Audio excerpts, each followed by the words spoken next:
ওং স্থাপকায় চ ধর্মস্য সর্বধর্মস্বরূপিণে অবতার বরিষ্ঠায় রামকৃষ্ণায় তে নমঃ। ঠাকুর, মা ও স্বামীজিকে আমার ভক্তিপূর্ণ প্রণাম জানিয়ে আজ পাঠ করব পরম পুরুষ শ্রী শ্রী রামকৃষ্ণ, পর্ব নম্বর 24। তন্ত্রে তোমার সিদ্ধি হলো, এবার কিছু একটা ভোজবাজি দেখাও। হয় পাহাড় টলাও, নয়তো মরা নদীতে জোয়ার আনো। কিছুই করবে না, শুধু চুপচাপ বসে থাকবে। কি করে তবে বুঝবো তুমি মস্ত বড় একটা সাধু হয়েছ? মার কাছে গিয়ে একটু ক্ষমতা টমতা চাও না। হৃদয়ে পীড়াপিড়ি করতে লাগলো। ক্ষমতা দিয়ে কি হবে? মাকে দেখতে পাচ্ছি, টেনে আনতে পাচ্ছি কাছে, এই কি যথেষ্ট ক্ষমতা নয়? এ 5 জনে দেখতে পাচ্ছে কই? যা দেখে 5 জনের তাক লেগে যায় তেমন একটা কিছু করো। তন্ত্র বলে অষ্টসিদ্ধির বিকাশ হয়েছে গদাধরে, তাই কি সে এবার প্রয়োগ করবে নাকি? থ বানিয়ে দেবে নাকি সবাইকে? মার কাছে গেল তাই জিজ্ঞেস করতে।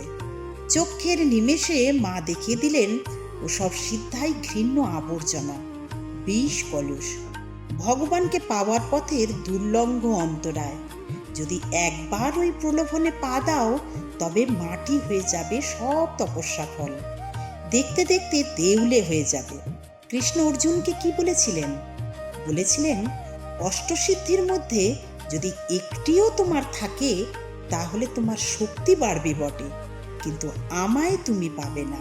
সিদ্ধাই থাকলে মায়া যায় না, আবার মায়া থেকেই অহংকার। অহংকার যদি থাকে তবে ভগবানের পথে এগোবে কি করে? ছুঁচের ভিতর সুতো যাওয়া। একটু রোঁ থাকলে হবে না। আর কি হীনবুদ্ধির কথা! সিদ্ধাই চাই না, মোকদ্দমায় জিতিয়ে দেব, বিষয় পাইয়ে দেব, রোগ সারিয়ে দেব। আহা, এরই জন্য সাধন। যে বড়লোকের কাছে কিছু চেয়ে ফেলে সে আর খাতির পায় না, তাকে আর এক গাড়িতে চড়তে দেয় না, আর যদি চড়তে দেয়ও কাছে বসতে দেয় না, কথা কয় না মন খুলে।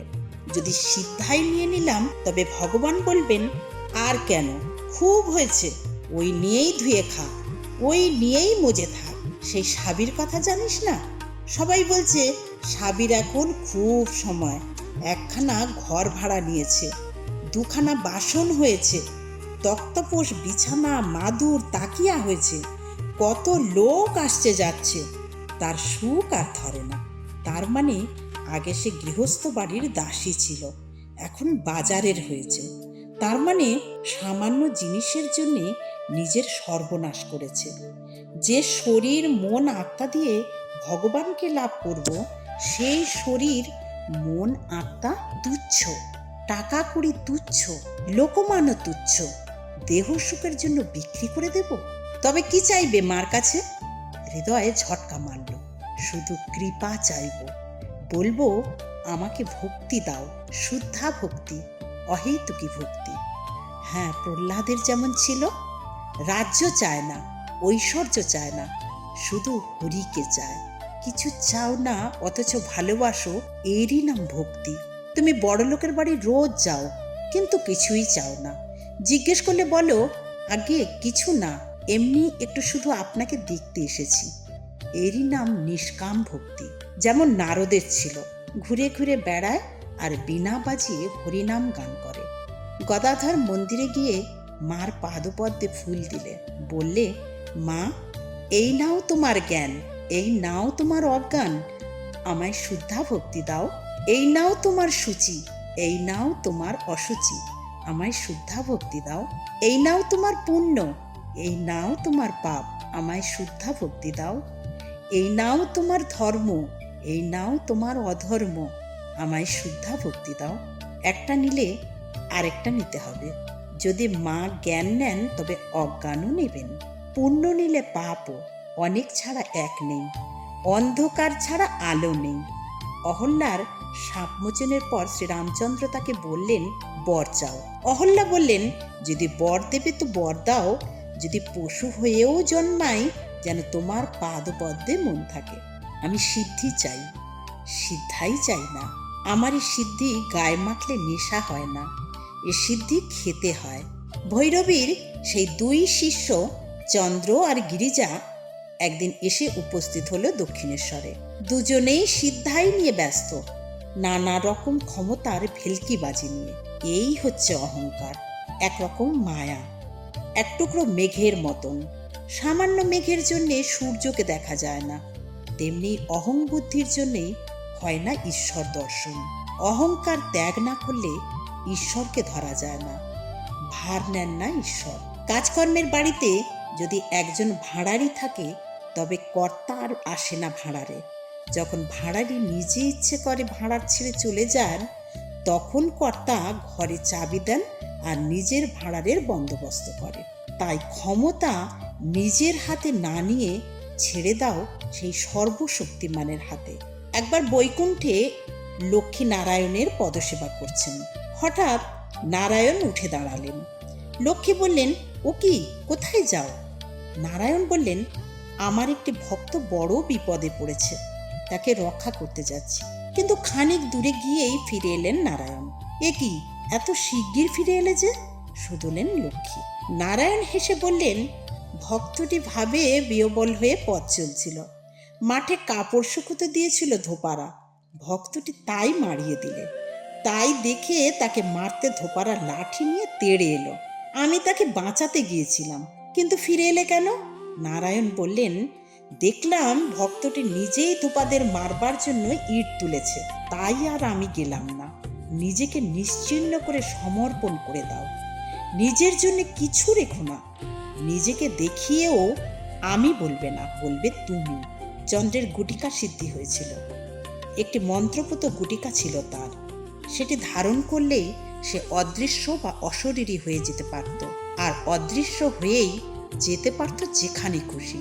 সে জায়গা যতই দুর্গম বা দুষ্প্রবেশ্য হোক, ওই শক্তি পেয়ে অহংকারে ফুলে উঠেছিল চন্দ্র।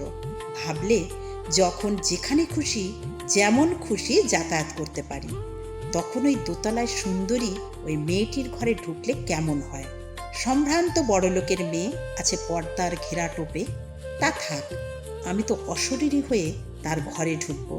দরজা বন্ধ থাক, জানালার গরাদের ফাঁক দিয়ে ঢুকব, নয়তোবা কোনো দেওয়ালের ছিদ্র পথে।